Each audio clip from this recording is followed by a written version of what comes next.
High dear students, welcome to SMS tech academy. MSBT पॉलिटेक्निकच्या third sem म्हणजेच second इयरच्या या सेमिस्टरमध्ये आपण पाहणार आहे एक सब्जेक्ट, ज्या सब्जेक्टचं नाव आहे object oriented programming. Object oriented प्रोग्रामिंगचं हा सेकंड लेक्चर आपण पाहत आहे आणि या लेक्चरमध्ये आपण पाहणार आहे युनिट नंबर 1, ज्याचं नाव आहे object principle of object oriented programming. हा युनिट नंबर आपण 1 पाहणार आहे, ज्याच्यामध्ये आपण पाहणार आहे की ऑब्जेक्ट ओरिएंटेड प्रोग्रामिंग मध्ये बेसिक नॉलेज काय आहे. आता ऑब्जेक्ट ओरिएंटेड प्रोग्रामिंग मध्ये जर आपल्याला पाहायचं असेल तर त्याच्या अगोदर आपल्याला सी लँग्वेजचे काही कॉन्सेप्ट माहित पाहिजे. कारण सी लँग्वेजचे कॉन्सेप्ट जर तुम्हाला माहित असतील, कारण की सर्वच्या सर्व सी लँग्वेजचे जे कॉन्सेप्ट आहेत ते सगळे C++ मध्ये आहे. तुम्हाला माहित आहे की पहिले सी लँग्वेजच येणं गरजेचं आहे. सी लँग्वेज पासूनच C++ बनली. सी लँग्वेज सगळ्यात पहिले लँग्वेज होती. सी लँग्वेज मध्ये आपण जर म्हटलं सी लँग्वेज मध्ये किती कीवर्ड होते तर 32 कीवर्ड्स, आणि C++ मध्ये जे कीवर्ड आहेत ते किती आहेत 48 कीवर्ड्स. याचाच अर्थ काय की याच्यामध्ये 16 कीवर्ड, किती 16 कीवर्ड नव्याने उपलब्ध झाले, अवेलेबल झाले, ऍड झाले, आणि म्हणूनच याला इथं इन्क्रिमेंटचं ऑपरेटर लागलं आणि म्हणून त्या सब्जेक्टचं नाव काय पडलं C++. आता C++ काय आहे, एक प्रोग्रामिंग लँग्वेज आहे. C++ काय एक प्रोग्रामिंग लँग्वेज आहे, लक्षात ठेवा. आणि UP काय, तर UP एक काय कॉन्सेप्ट आहे. UP काय एक कॉन्सेप्ट आहे, एक मॉडेल आहे. ज्या मॉडेलवर ऑब्जेक्ट ओरिएंटेड प्रोग्रामिंग काय राहते, डिपेंड राहते. म्हणून ऑब्जेक्ट ओरिएंटेड प्रोग्रामिंग मॉडेल आहे, त्या मॉडेलच्या थ्रू आपण प्रोग्रामिंग शिकणार आहोत, ज्याला आपण म्हटलेलं आहे ऑब्जेक्ट ओरिएंटेड प्रोग्रामिंग. आता ह्या ऑब्जेक्ट ओरिएंटेड प्रोग्रामिंगचा सिलेबस आपण प्रिव्हियस इयर मध्ये पाहिला होता, तरी एकदा आपण पाहून घेऊ. युनिट नंबर 1 मध्ये तुम्ही पाहणार आहे बेसिक नॉलेज. जे काही बेसिक नॉलेज असेल सी प्रोग्रामिंगचे कीवर्ड्स आहे, टोकन्स आहे, आयडेंटिफायर्स आहेत, है ना. कीवर्ड्सला आता सांगितलं मी, टोकन्स आहे, आयडेंटिफायर्स आहेत, त्याच्यानंतर ऍक्सेस स्पेसिफायर्स आहेत, हे सगळेचे सगळे आपण याच्यामध्ये पाहणार आहे. स्मॉल प्रोग्राम पहिला पूर्ण थिअरी आहे. त्याच्यानंतर दुसरा युनिट आहे, पहिला जो आहे तो 12 मार्क्स आहे. सेकंड जो युनिट आहे तो आहे फंक्शन अँड कन्स्ट्रक्टर, तो आहे 16 मार्क्सचा, 16 मार्क्स आहे, ज्याच्यामध्ये फंक्शन आपण पाहतो. तुम्हाला मी सांगितलेलं आहे फंक्शन हा कसा ओळखायचा आहे ना. फंक्शन कसा ओळखायचा, जर समजा आपण असं लिहिलं ऍड आणि त्याच्यासमोर जर समजा 2 ब्रॅकेट लागले, त्याच्यासमोर आपण वाईड लिहितो, तर हा कर्ली ब्रॅकेट इथं ओपन असते, क्लोज असते, आणि याला आपण काय म्हणतो फंक्शन. मग आता सांगा बरं, जर समजा मी म्हटलं इथं सब, ठीक आहे, आणि सब म्हटल्यानंतर याला मी 2 ब्रॅकेट लावले, तर हा काय झाला फंक्शन झाला. तर फंक्शन आणि तसाच एक कन्स्ट्रक्टर असते जो ऑब्जेक्ट इनिशियलाइज करण्यासाठी यूज करतो. थर्ड आहे एक्सटेंडिंग क्लासेस युजिंग इनहेरिटन्स, 16 मार्क्सचा. त्याच्यानंतर पॉइंटर C++, 16 मार्क्सचा. फाईल ऑपरेशन आहे 10 मार्क्सचा. असा टोटल 70 मार्काचा तुमचा पेपर राहणार आहे. कोणाचा, ऑब्जेक्ट ओरिएंटेड प्रोग्रामिंगचा. आता याच्यामध्ये ऑब्जेक्ट ओरिएंटेड प्रोग्रामिंग मध्ये आपण युनिट नंबर 1 स्टार्ट करत आहे. हे जे तुम्ही पाहताय हा सगळा सिलेबस आहे. हा युनिट नंबर 1 चा सिलेबस तुम्ही चेक पण करू शकता की खरंच आपल्या ब्रांचला हा सिलेबस पूर्ण आहे का नाही. हा पूर्ण सिलेबस आहे की आपल्या याच्यामध्ये काय काय पाहणार आहे ना. याच्यामध्ये जर काय काय पाहणार आहे तर सगळ्यात पहिले पहा POP आणि ऑब्जेक्ट ओरिएंटेड प्रोग्रामिंग या दोघांचा डिफरन्स पाहणार आहे. फीचर्स ऑब्जेक्ट ओरिएंटेड प्रोग्रामिंगचे, त्याचे एक्झाम्पल, डेटा टाईप, तुम्हाला मी अगोदर शिकवलेला आहे डेटा टाईप सी लँग्वेज मध्ये. Data type compatibility, declaration of variable, dynamic initialisation, हा सगळा सिलेबस आहे. स्पेशल ऑपरेटर आहे, structure of C++, class, object, हे सगळं आपण या क्लासमध्ये पाहणार आहे. आता हे ऑब्जेक्ट काय आहे आणि क्लास काय आहे हे सगळ्यात पहिले आपण समजून घेण्याची गरज आहे. त्याच्यानंतरच मग ऑब्जेक्ट ओरिएंटेड प्रोग्रामिंग काय आहे ते आपण पाहू. ठीक आहे, चला सगळ्यात पहिले ऑब्जेक्ट आणि क्लास हे समजून घेण्यासाठी आपण जाऊ बोर्डवर. कारण की ऑब्जेक्ट आणि क्लास हे समजण्यासाठी आपल्याला सगळ्यात पहिले कुठे जावं लागेल, बोर्डवर जावं लागेल. ठीक आहे, आता इथं तुम्हाला एक ग्रुप दिसून राहिला. कशाचा ग्रुप दिसून राहिला, हा जो ग्रुप आहे तो आहे ग्रुप फ्रूटचा. कशाचा आहे, फ्रूटचा. तर इथं एक ग्रुप जो आहे फ्रूटचा, त्या ग्रुपला आपण म्हणू क्लास, कारण हा एक काय ग्रुप आहे. आता सांगा तुम्हाला तुमच्या क्लासमध्ये, आता गोष्ट काय, क्लासरूम मध्ये, कॉलेजमध्ये आपण काय म्हणतो, हा माझा फर्स्ट इयरचा क्लास आहे, हा माझा सेकंड इयरचा क्लास आहे, हा माझा थर्ड इयरचा क्लास आहे, असं काहून म्हणतो आपण. कारण फर्स्ट इयरचा क्लास म्हटलं तर सर्व फर्स्ट इयरचे स्टुडंट त्याच्यामध्ये असतात. सर्व स्टुडंट्स म्हणजे ऑब्जेक्ट. सेकंड इयरचा म्हटलं तर सगळे सेकंड इयरचे स्टुडंट्स त्या क्लासमध्ये असतात. थर्ड इयरचा म्हटलं तर थर्ड इयरचे सगळे स्टुडंट्स त्या क्लासमध्ये असतात, म्हणून आपण त्याला काय म्हणतो क्लास. तर बघा फ्रूट म्हटलं आपण, त्या फ्रूटला मी काय म्हटलं क्लास म्हटलं. मग याच्यामध्ये कोणते कोणते फ्रूट आहेत, तर सगळ्यात पहिला इथं जो फ्रूट आहे तो कोणता आहे, बनाना, केड है ना, बनाना. दुसरा जो फ्रूट आहे तो कोणता आहे, तर तो आहे सेकंड जो फ्रूट आहे तर तो आहे आपला ग्रेप्स. ठीक आहे. तिसरा जो फ्रूट आहे तो काय आपला ऍपल. पण आता मला सांगा, हा जर क्लास आहे, फ्रूट जर क्लास आहे, तर त्याचे जे छोटे छोटे एलिमेंट्स आहेत त्या क्लासमधले, त्या ज्या एलिमेंट्स आहेत त्या एलिमेंट्सला आपण काय म्हणतो, ऑब्जेक्ट. काय म्हणतो, ऑब्जेक्ट. लक्षात घ्या, हा जर फ्रूट जर एक क्लास असेल तर त्या क्लासमध्ये जे छोटे छोटे एलिमेंट्स असतात, जसं मी म्हटलं की तुमचा एक क्लासरूम आहे, first year second year third इयरचा कोणता एक क्लासरूम, मग त्या क्लासरूमचा एक विद्यार्थी काय झाला, स्टुडंट, आणि तोच काय झाला तुमचा ऑब्जेक्ट. दुसऱ्या उदाहरणावर जा, सेकंड एक्झाम्पल घेतो आपण. आता सेकंड एक्झाम्पल आहे जे आहे व्हेजिटेबलचं. ठीक आहे, जे व्हेजिटेबलचं उदाहरण आहे, हे व्हेजिटेबल्स आहे. या व्हेजिटेबल्समध्ये काय आहे, कॅबेज है ना, व्हेजिटेबलमध्ये आहे कॅबेज. त्याच्यानंतर पुढचा कॅबेज, व्हेजिटेबल कॅबेज. त्याच्यानंतर याच्यात पोटॅटो आहे ना, पोटॅटो आहे, कॅबेज आहे, पोटॅटो आहे. त्याच्यानंतर अजून आहे ऑनियन है ना, चिली. ठीक आहे. तर हे ऑनियन, चिली, चिनी, पोटॅटोज हे काय, ते सगळेच्या सगळे काय आहे, ऑब्जेक्ट आहे. काऊन ऑब्जेक्ट आहे, because these are the elements of this group. या ग्रुपचे काय आहे, एलिमेंट्स आहेत, आणि जे एलिमेंट्स असतात त्यालाच आपण काय म्हणतो, ऑब्जेक्ट म्हणतो.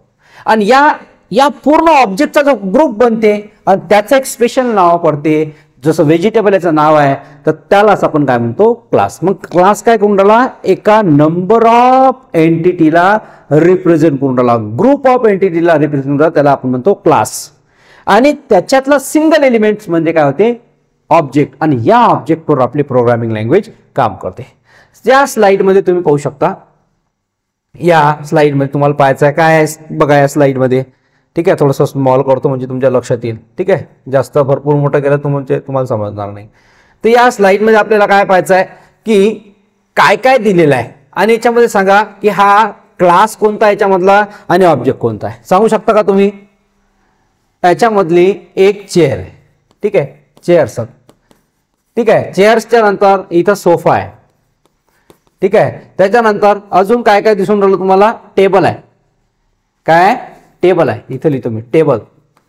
टेबलच्या नंतर इथं तुम्हाला दिसून राहिली हे आहे अलमारी. आता हे जे छोटे छोट्या गोष्टी आहेत त्याच्यामधले स्मॉल स्मॉल एलिमेंट्स आहेत त्याला आपण काय म्हणतो, सांगा तुम्ही आन्सर द्या. हे स्मॉल जे एलिमेंट्स आहेत त्याला आपण काय म्हणतो, तुम्हीच सांगा. जे स्मॉल एलिमेंट्स आहेत त्याला आपण काय म्हणतो, हे सगळेच्या सगळे काय आहे, ऑब्जेक्ट. करेक्ट, हे सिंगल काय आहे, ऑब्जेक्ट आहे. आणि हा जो पूर्ण ग्रुप बनते त्या ग्रुपला आपण काय म्हणतो, क्लास. मग सांगा बरं, हा क्लास कोणत्या नावाने ओळखला जाईल, तर हा क्लास आहे फर्निचरचा. कोणता क्लास आहे, फर्निचर. फर्निचर हा क्लास आहे.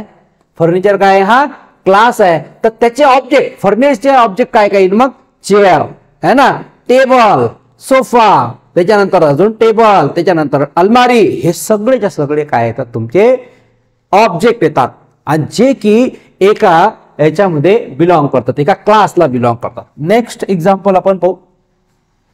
आता मला सांगा बरं, इथं याच्या ग्रुपचं नाव काय येईल, याचा क्लास कोणता येईल, सांगा बरं, कोणता क्लास येईल. लास्ट मध्ये आपण काय बघितलं होतं, फर्निचर. ठीक आहे, आता इथे बघा, हा जो आहे हा कोणता क्लास येईल, या क्लासचं नाव काय येईल, कोणी सांगू शकते का. या क्लासचं नाव येईल व्हेकल्स. या क्लासचं नाव काय येईल, व्हेकल. हा काय एक क्लास आहे. मग या व्हेकल मध्ये ऑब्जेक्ट कोणते कोणते दिसून, व्हेरायटीज ऑफ ऑब्जेक्ट आहेत. इकडे काय एक कार आहे ना, हे काय एक बायसिकल, म्हणजे सायकल म्हणतो आपण किंवा बायसिकल म्हणतो. त्याच्यानंतर या साईडला आहे जीप, या साईडला जे आहे ते मोटरसायकल आहे. काय, मोटरसायकल आहे. तर तुम्ही पाहून राहिले, इकडे कार आहे, इकडे जीप आहे, इथं जे आहे हे बस पण आहे ना, स्मॉल बस आहे. ते सगळे जे आहे हे स्मॉल ऑब्जेक्ट आहे. आणि हे सगळे ऑब्जेक्ट जिथे मिळतात, हे सगळे एलिमेंट्स जिथे मिळतात त्याला आपण काय म्हणतो, क्लास. आता क्लास काऊन म्हणतो, कारण बघा याचे काही ऍट्रिब्यूट्स. ऍट्रिब्यूट्स काय काय लक्ष द्या. ऍट्रिब्यूट्स कोणते कोणते, याचे ऍट्रिब्यूट्स ऍट्रिब्यूट्स कोणते कोणते. पहिला साइज, दुसरा कलर है ना, तिसरा साइज कलर, अजून याची खूप साऱ्या व्हेरायटीज आहेत, पार्ट्स, हे काय त्याचे ऍट्रिब्यूट्स. आता मला सांगा याची साइज वेगळी आहे, याची साइज वेगळी आहे, याची साइज वेगळी आहे, याची साइज वेगळी आहे, याची साइज वेगळी आहे. कलर, कलर्स याचा वेगळा, याचा वेगळा, याचा वेगळा, याचा वेगळा, याचा वेगळा, वेगवेगळे कलर्स आहेत. त्याच्यानंतर आपण म्हटलं पार्ट्स, या प्रत्येकाचे पार्ट्स वेगळे वेगळे आहे, हे ऍट्रिब्यूट्स. आणि हे सगळे ऍट्रिब्यूट्स बिलॉंग करते याच्यामध्ये. आपण जर म्हटलं पार्ट्स म्हटलं एखाद्या ऍपलचे, तर ऍपलचे पार्ट्स याच्यामध्ये येतील का, नाही. म्हणजे याचे बिहेवियर, याचे ऍट्रिब्यूट याच्यामध्ये येते, तर याला आपण काय म्हटलेलं आहे, क्लास. आणि त्याच्याशी रिलेटेड जो काही डेटा असेल त्याला आपण काय म्हटलेलं आहे, ऑब्जेक्ट. ठीक आहे. मग याच्यावरून क्लास आणि ऑब्जेक्टची डेफिनेशन तुम्ही कसं लिहाल बघा. क्लास आणि ऑब्जेक्टची डेफिनेशन आपण इथे लिहू शकतो. इथं मी याला क्लिअर करून देतो कॅनव्हाला. क्लास आणि ऑब्जेक्टची, तर बघा लक्षात आलं. ऑब्जेक्ट काय, पहिला क्लास लिहू आपण. What is class. The class is the collection of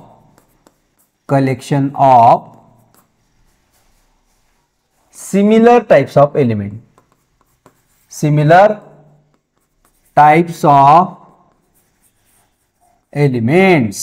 म्हणजे सगळे जे एलिमेंट्स असतील क्लासचे हे सगळे एकसारखे असतील, एक समान असतील, सिमिलर असतील. आता मला सांगा फ्रूटच्या याच्यामध्ये जर समजा मी व्हेजिटेबल ऍड केलं तर तो क्लास मानला जाईल का, नाही.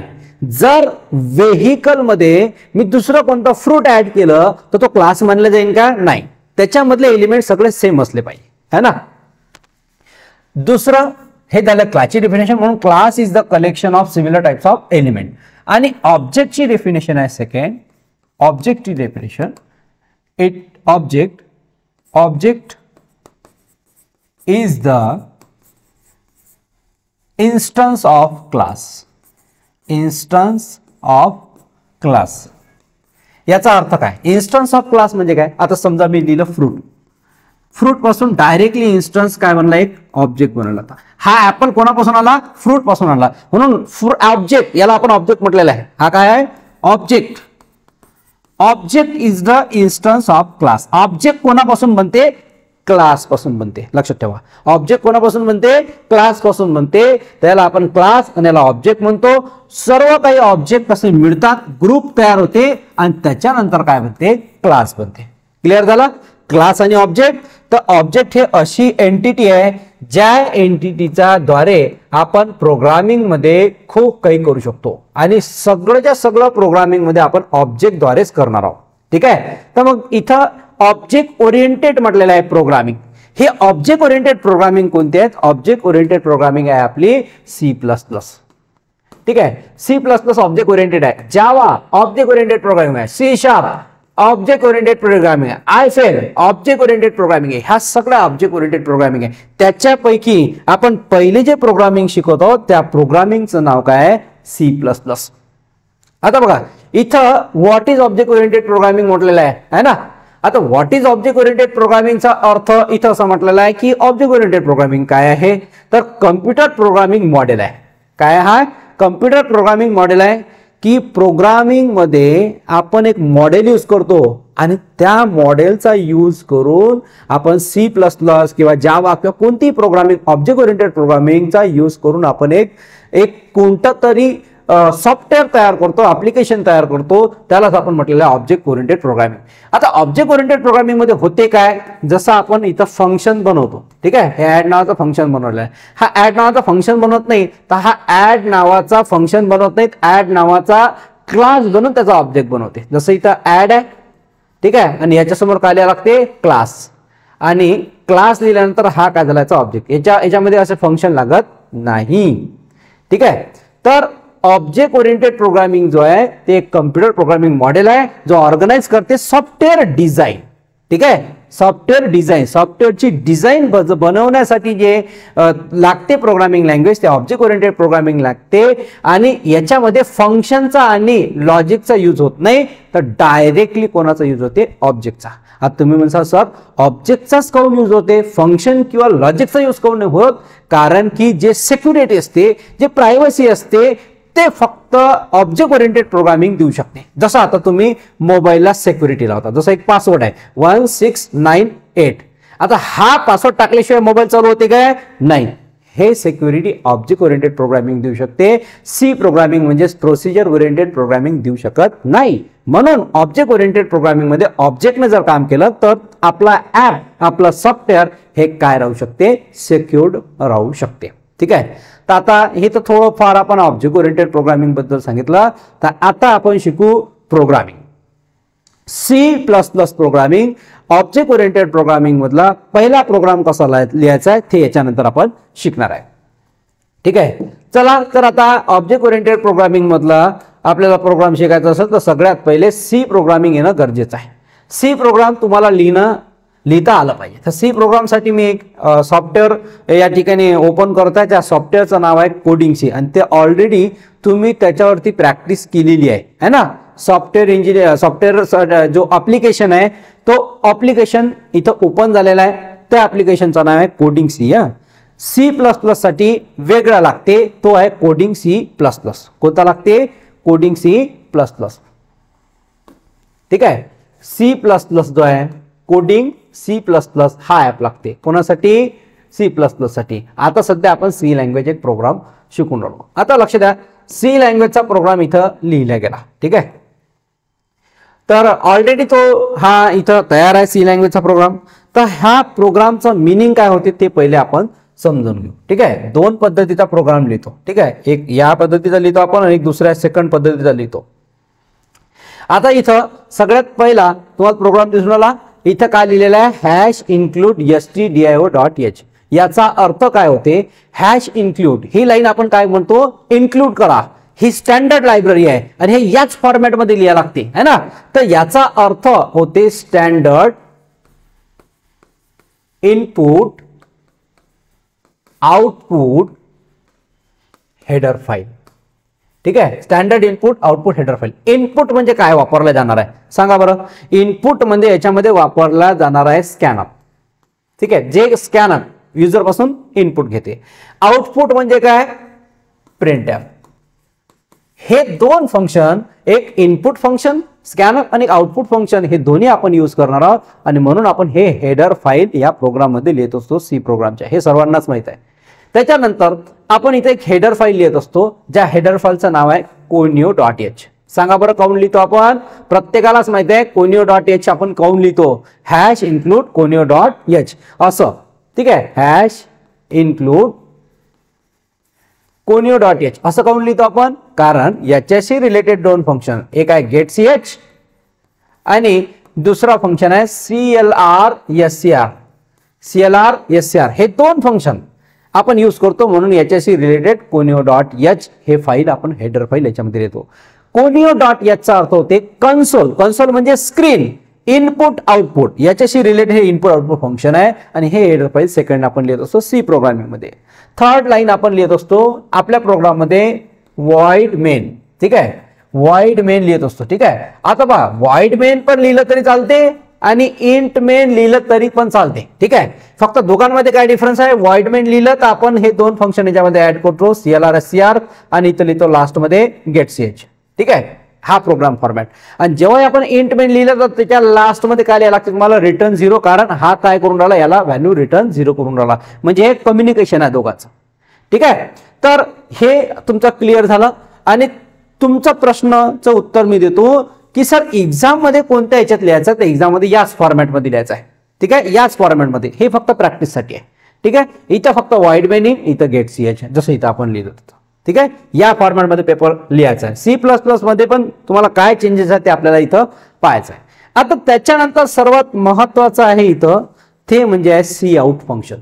सी आउट फंक्शनच्या ठिकाणी इथं प्रिंटफ आहे. प्रिंटफचं काम काय करते, हा डिस्प्ले करते. काय करते, डिस्प्ले करते. काय डिस्प्ले करते, जे याच्या आतमध्ये असेल ते सगळं डिस्प्ले करते. आता इथं आउटपुट पाहू आपण, हा आउटपुट इथं देते.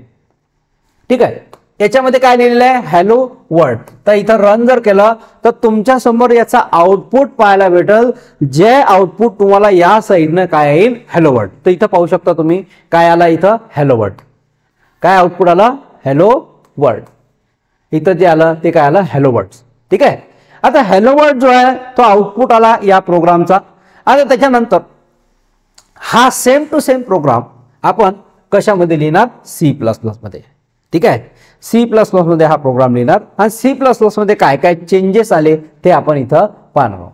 तर फर्स्ट C++ प्रोग्राम कसा लिहायचा ते आपण इथे पाहणार आहे स्टुडंट्स. तर C++ प्रोग्रामिंगला आपण काय करणार आहे, स्टार्ट करणार आहे. ओके, तर C++ प्रोग्रामिंग मध्ये काय गोष्ट नवीन आली, कोणती गोष्ट नवीन आली ते इथं पाहून घ्यायचं आहे. C++ मध्ये याच्या ठिकाणी, या प्रिंटअपच्या ठिकाणी तुम्हाला काय लिहायचं आहे, हे लाईन हाच जर प्रोग्राम लिहायचा असेल तर याच्या ठिकाणी तुम्हाला लिहायला लागेल सी आउट. ठीक आहे, काय लिहायला लागेल, सी आउट. आणि त्याच्यानंतर एक्सट्रॅक्शन ऑपरेटर. ठीक आहे, हे ऑपरेटर एक्सट्रॅक्शन ऑपरेटर लिहिल्यानंतर इथं तुम्हाला हे डबल कोटेशन मध्ये लिहायला लागेल. डबल कोटेशन मध्ये काय लिहायला लागेल, हॅलो. ठीक आहे, हॅलो, डबल कोटेशन हॅलो आणि वर्ड. डबल कोटेशन खतम, ब्रॅकेट नाही द्यायचे आणि सेमीकोलन द्यायचा आहे. Same to same line. फक्त प्रिंटअपच्या ठिकाणी आपण कोणाचा यूज केला, सी आउटचा. प्रिंटअपच्या ठिकाणी कोणाचा यूज केला आपण, सी आउटचा यूज केला. जिथं प्रिंटअप आहे तिथं आपण कोणाचा वापर करू, सी आउटचा वापर करू, बाकी काहीच नाही. मग आता जर समजा प्रिंटअप साठी आपण काय लिहितो, stdio.h लिहितो, तर सी आउट साठी आणि सी इन साठी आपण काय लिहू, तर इथं लिहू आपण हॅश इन्क्लूड iostream .h.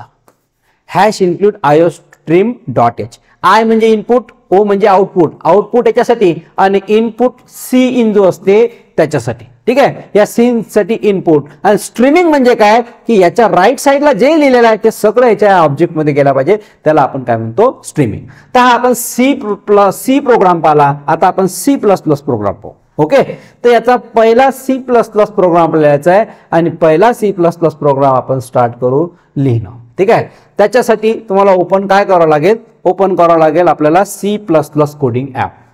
तर हा C++ कोडिंग ॲप आपण इथं ओपन करू. C++ मध्ये आपल्याला अशा पद्धतीचा इंटरफेस पाहायला भेटते. ठीक आहे, आता हा सेम टू सेम प्रोग्राम तुम्ही असाही लिहू शकता. ठीक आहे, एक प्रोग्राम लिहिलेला इथं, हा प्रोग्राम आपण आपल्या पद्धतीने लिहू शकतो. तर लक्ष द्या, याच्यामध्ये या प्रोग्राम मध्ये आपल्याला काय करायचं आहे, इथे लिहिलेलं आहे हॅश इन्क्लूड iostream आणि .h नाही लिहिलेलं आहे. बघा, .h पण लिहू शकतो आणि विदाउट h पण लिहू शकतो. ठीक आहे, दोन्ही पद्धतीने लिहू शकतो आपण. सगळ्यात पहिले iostream काऊन लिहितो, याचा अर्थ होते इनपुट, त्याच्यानंतर आउटपुट स्ट्रीम. इनपुट आउटपुट स्ट्रीमचा अर्थ असा होते की जेवढे काही इनपुट आउटपुट फंक्शन आहे, एक आहे सी आउट आउटपुट फंक्शन जे प्रिंटअपच्या ठिकाणी वापरतो, आणि एक आहे सी एन इनपुट फंक्शन जे स्कॅनअपच्या ठिकाणी वापरतो. हे दोन्हीही इनपुट आउटपुट फंक्शनची काय करायची, स्ट्रीमिंग. स्ट्रीमिंगचा अर्थ असा होते याच्या राईट साईडला जे लिहिलं असेल ते या ऑब्जेक्ट मध्ये स्टोअर करा. याच्या राईट साईडला जे लिहिलं असेल ते या ऑब्जेक्ट मध्ये स्टोअर करा. याला आपण काय म्हणतो, स्ट्रीमिंग. काय म्हणतो, स्ट्रीमिंग. आणि म्हणून जेव्हा जेव्हाही सी आउट आणि सी इन ह्या दोन गोष्टी येतील तेव्हाही आपल्याला कशाची गरज लागेल, iostreamची. ओके, त्याच्यानंतर याच्यामध्ये असं लिहावं लागतं आपल्याला युझिंग नेम स्पेस std. ठीक आहे, हे याच्यासोबत आपल्याला लिहावं लागते. जर .h नाही लिहिलं तर आपल्याला हे असं लिहावं लागते युझिंग नेम स्पेस std. त्याच्यानंतर नेक्स्ट स्टेप जे आहे ते आपण इथं काय लिहिलेलं आहे, इंट मेन. हे तर मी आता पहिले समजून सांगा तुम्हाला, इंट मेन आणि त्याच्यासोबत सगळ्यात खाली काय लिहायला लागते, रिटर्न 0. याच्या ठिकाणी आपण असंही लिहू शकतो void main. ठीक आहे, void main जर लिहिलं तर याच्यामध्ये रिटर्न 0 लिहायचं काहीच काम नाही. ठीक आहे, इंट मेन लिहिलं तर खाली काय कंपल्सरी आहे, रिटर्न 0. रिटर्न काय करते, याला व्हॅल्यू रिटर्न 0 दिलं तर तो आउटपुट देते. आता इथं काय केलेलं आहे थोडंसं पहा. याच्यामध्ये एक प्रोग्राम लिहिलेला आहे. ठीक आहे, याच्यामध्ये प्रोग्राम लिहिता, प्रोग्रामिंग मध्ये काय केलेलं आहे, त्या प्रोग्राममध्ये असं केलेलं आहे की सगळ्यात पहिले एक फंक्शन लिहिलेलं आहे. ठीक आहे, पहिले याला उडवून टाकतो मी, याला रिमूव्ह करतो, पहिले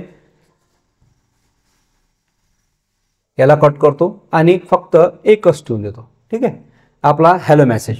कोणता मेसेज? Hello world. तर इथं लिहितो मी फक्त हॅलो वर्ल्ड. ठीक आहे, हॅलो वर्ल्ड लिहिलेलं आहे आपण. हॅलो वर्ल्ड इकडे तिकडे झालं, हॅलो आणि वर्ल्ड असं लिहिलं आपण. तर हॅलो वर्ल्ड लिहिल्यानंतर याला काय करायचं आहे, डबल कोटेशननं क्लोज करून टाकायचं आहे. डबल कोटेशन क्लोज आणि एक सेमीकोलन. याच्यामध्ये कोणत्याही प्रकारचा आपण ब्रॅकेट दिलेला नाही. बस सी आउट ऑपरेटर. ठीक आहे, याला आपण लेफ्ट अँगल म्हणू शकतो आणि राईट अँगल असा होती. त्याच्यानंतर डबल कोटेशन कंप्लीट केलं आणि एक सेमीकोलन दिलं. आणि हे तर प्रत्येकालाच माहिती आहे की या दोन ब्रॅकेटच्या आतमध्ये प्रत्येक लाईनला काय द्यावं लागते, सेमीकोलन द्यावं लागते. एवढा प्रोग्राम आपण लिहिला तर लक्षात ठेवा, तुम्ही जेव्हा असा प्रोग्राम लिहिता तर असा प्रोग्राम लिहिल्यानंतर हा प्रोग्राम तर या प्रोग्रामला तुम्हाला नाव द्यायचं आहे काय, हॅलो, आणि .cp न सेव्ह करायचं आहे. सर्वात मेजर डिफरन्स आहे हा. सर्वात मेजर डिफरन्स आहे की सी आणि C++ याच्यामध्ये आपल्याला कसं सेव्ह करायचं. जर सी प्रोग्राम असेल तर .c. आता CPP प्रोग्राम आहे म्हणून याचं एक्सटेन्शन काय राहील, .cpp. पहिलं नाव लिहू आपण आणि .cpp याचं काय करू आपण, एक्सटेन्शन करू. ठीक आहे, हे एक्सटेन्शन लिहिल्यानंतर इथं आपण काय करू, याला सेव्ह करू आणि सेव्ह केल्यानंतर सेव्हचं ऑप्शन इथे सेव्ह केल्यानंतर याला रन करू. आता रन केल्यानंतर तुमच्या समोर एक आउटपुट येईल. ते आउटपुट म्हणजे जे आपण या सी आउटच्या समोर लिहिलेलं आहे ते सगळं आउटपुट जसंच्या तसं तुम्हाला स्क्रीनवर प्रिंट होईल, जे की तुम्हाला दिसून राहिलं. काय दिसून राहिलं, हॅलो वर्ल्ड. ठीक आहे, आता मला काय करायचं आहे, हा हॅलो आणि वर्ल्ड जो आहे तो खालच्या नेक्स्ट लाईनवर प्रिंट करायचा आहे. कुठं प्रिंट करायचा आहे, नेक्स्ट लाईनवर. मग आता तो कसा करणार तर लक्ष द्या. हॅलो वर्ल्ड याच्यामध्ये नेक्स्ट लाईनवरती आपल्याला प्रिंट करायचा आहे, तर तो कसा, वर्ल्ड नेक्स्ट लाईनवर प्रिंट करायचा. मी सी आउट परत लिहू शकतो, सी आउट घेतलं परत लिहू शकतो. दुसरं सांगा बरं, न्यू लाईन साठी कोणता ऑपरेटर आहे. न्यू लाईन साठी ऑपरेटर आहे आपल्याकडे \n. तर न्यू लाईन जे सी लँग्वेज मध्ये ऑपरेटर होते सगळेच्या सगळे याच्यामध्ये यूज होणार. काही नवीन आहे, तो नवीन ऑपरेटर पण मी आता तुम्हाला शिकवतो. मग \n आपण लिहिल्यानंतर याला आपण इथून सेव्ह करू शकतो. ठीक आहे, सेव्ह केल्यानंतर परत रन करू. आता रन केल्यानंतर तुम्हाला अनुभवेल तो हॅलो जो आहे तो वर जाईल आणि वर्ड जो आहे तो खाली येणार. म्हणजे दोन्ही वर्ड मध्ये एक लाईनचा डिफरन्स येईल. म्हणजे इथे जो न्यू लाईन लिहिलं होतं तो नवीन लाईन मध्ये आला. ठीक आहे, आता यालाच आपण दुसऱ्या वेळेने जर समजा सॉल्व्ह केलं, सेकंड वेळेनं, तर याच्यामध्ये अजून एक वर्ड आहे ज्याला आपण म्हणतो एंड लाईन. काय म्हणतो, एंड लाईन. तर याला आपण क्लोज करू डबल कोटेशननी. काय केलं आपण, क्लोज, सेमीकोलन दिल्यानंतर याला आपल्याला काय करायचं, नवीन लाईनवर पाठवायचं आहे. तर याला एंटर करू आपण. एंटर केल्यानंतर इथं आपल्याला न्यू लाईनच्या ठिकाणी नवीन एक ऑपरेटर आहे, ज्या ऑपरेटरचं नाव आहे, पहिले तर आपल्याला हे ऑपरेटर यूज करावं लागते. ठीक आहे, त्याच्यानंतर आपल्याला इथं लिहायला लागेल काय, एंड एल. एंड एलचा अर्थ होते एंड ऑफ द लाईन. म्हणजे हे लाईन इथं संपली आणि याच्या पुढे कोणतीही लाईन येऊ नये. जर समजा याच्या पुढे लाईन आलं तर मग असं समजून घ्या की एंड एलचं काहीच काम नाही. एंड एल काय करते, इथून ब्रेक करते लाईन, इथून डायरेक्ट याच्या पुढचे ब्रेक करते. हे जर नाही लिहिलं तर याला चिपकून जाते. ते पण उदाहरण मी इथं लिहून देतो. सगळ्यात पहिले आता इथं आपण हे वर्ड प्रिंट करायचं. इथं आपण काय लिहू, सी आउट. काय लिहू आपण, सी आउट. आणि त्याच्यानंतर त्याचे ऑपरेटर्स कोणते कोणते ऑपरेटर आहेत. ठीक आहे, सी आउट आणि त्याला डबल कोटेशन. हे आपण इथं काय लिहून देऊ, डबल कोटेशन. ओके, आता हे डबल कोटेशन लिहिल्यानंतर आता याचा आउटपुट काय आला पाहिजे, सेम यायला पाहिजे. कसं, वरती हॅलो आणि खाली काय येणार, वरती हॅलो आणि खाली काय येणार, वर्ड. चला हो आपण रन करून. इथं सेम आउटपुट इन हॅलो आणि वर्ड. असं काऊन आलं, बिकॉज तिथं एंड एल आहे. एंड एल न काय केलं, हॅलो नंतर जी लाईन आली त्याला ब्रेक केलं आणि मग नंतर वर्ड प्रिंट केलं, हॅलो वर्ड. मग आता जर समजा याचा आपण हे काढून टाकला, काय, एक मिनिट परत आपण C++ जाऊ. इथून आपण जर समजा याचा एंड एल काढून टाकला, हा एंड एल ला रिमूव्ह करा. ठीक आहे, एंड एल ला आपण रिमूव्ह केलं. एंड एल ला रिमूव्ह केलं तर आउटपुट पहा तुमच्या समोर येईल. एंड एल हा ब्रेक करते लाईनला, पण एंड एल ला जर आपण रिमूव्ह केलं तर एंड एल हा नवीन लाईनवर आउटपुट घेऊन जाणार नाही. हे लाईन तुमची चिपकून आली. है ना. हॅलोच्या नंतर काय आलं, वर्ड आला आणि ते त्याला आलं चिपकून आलं, त्याला कनेक्ट होऊन आलं, जॉईन होऊन आलं. त्याच्यासाठी एंडियल हा नवीन ऑपरेटर तुमच्या समोर आपण घेऊन आलेलो आहोत. ठीक आहे. आता हॅलो वर्ड आणि हे जर तुम्हाला नवीन लाईन मध्ये प्रिंट करायचं असेल तर इथं आपण काय लिहितो, न्यू लाईन. आणि न्यू लाईनच्या ठिकाणी नवीन एक आपण यूज केलेलं आहे, त्याचं नाव काय आहे, त्याचं नाव आहे एंडियल. एंडियल काय करते, याला नवीन लाईन मध्ये घेऊन जाते. ठीक आहे. तर तुम्ही काय शिकले आजच्या क्लासमध्ये, तुम्ही हे शिकले की तुम्हाला जर समजा काही डिस्प्ले करायचं असेल, काय करायचं असेल, डिस्प्ले करायचं असेल तर डिस्प्ले करण्यासाठी, लक्ष द्या, डिस्प्ले करण्यासाठी आपण सी आउटचा यूज करतो. सी आउट एकटाच येत नाही तर त्याच्यासोबत इन्सर्शन एक्सट्रॅक्शन ऑपरेटर असतात आणि हे ऑपरेटर आपल्याला डबल कोटेशन मध्ये लिहायला लागते आणि त्याला काय द्यायला लागते, सेमीकोलन. हे गोष्ट लक्षात घ्या, ओपन कर्ली ब्रॅकेट आणि क्लोज कर्ली ब्रॅकेट ह्या दोघांच्या मध्ये जे लाईन येतात त्या सगळ्या लाईनला काय लागते, सेमीकोलन लागते, हे सुद्धा लक्षात घ्या. ठीक आहे.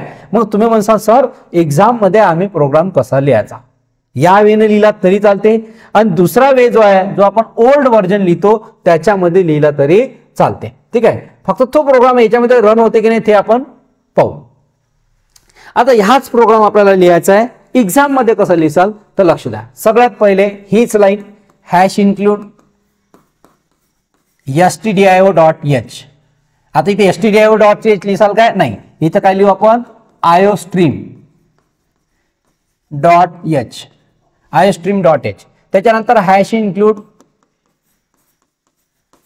conio.h. ठीक आहे, conio.h. प्रोग्रामिंग अशी करू आपण, पण एक्झाम मध्ये लिहिताना असं लिहायचं पेपर मध्ये. ठीक आहे. नेक्स्ट आहे void main, असं लिहू आपण void main. आणि त्याच्यानंतर आपल्याला जे लिहायचं ते लिहू शकतो आपण, जसं की CLRS जो स्क्रीनला क्लिअर करण्यासाठी यूज होते आणि आपल्याला जे प्रिंट करायचं जसं सी आउट लिहू आपण, इथं ऑपरेटर आणि इथं आपण लिहू हॅलो वर्ल्ड. ठीक आहे. डबल कोटेशन खतम आणि त्याच्यानंतर इथं रिटर्न लिहायचं काम नाही, लास्ट मध्ये आपण काय लिहू, गेट CH आणि इथं क्लोज. या पॅटर्नना तुम्हाला पेपर मध्ये लिहायचं आहे, लक्षात ठेवा. हा पॅटर्न जो आहे, ह्या पॅटर्नना पेपरमध्ये लिहायचा आहे. तुम्ही जरी प्रॅक्टिस इथं अशा पद्धतीने केली तर पेपरची प्रॅक्टिस, तुम्हाला लिहिण्याची प्रॅक्टिस अशी करायची आहे. ठीक आहे. या पद्धतीने करायचे आहे आणि असा सेम जसा आपण सी लँग्वेज मध्ये लिहित होतो प्रोग्राम, तसंच आपल्याला C++ मध्ये पण प्रोग्राम लिहायचा आहे. तुम्ही म्हणसाल सर ह्या असं चालते काय, बिलकुल हा चालतेच, नो प्रॉब्लेम. पण MSBTनं जो ऍप दिला होता आपल्याला, त्या ऍपचं नाव काय, टर्बो C++ किंवा टर्बो सी. त्या टर्बो सी मध्ये या पॅटर्न मध्ये प्रोग्राम लिहिला असते आणि म्हणून तुम्ही सुद्धा याच पॅटर्न मध्ये प्रोग्राम लिहा. ठीक आहे. तर आज आपण एक स्मॉल डिफरन्स बघितला सी आणि सी लँग्वेज मध्ये. उद्याच्या क्लासमध्ये आपण पाहणार आहे सी आणि C++ मेजर डिफरन्स जो एक्झाम मध्ये येते, ते विथ थेअरी आणि प्रॅक्टिकल हे दोन्ही आपण इथे पाहणार आहे. ठीक आहे. आज आपण इथेच थांबूया, बाकीचं आपण नेक्स्ट क्लासमध्ये कंटिन्यू करू.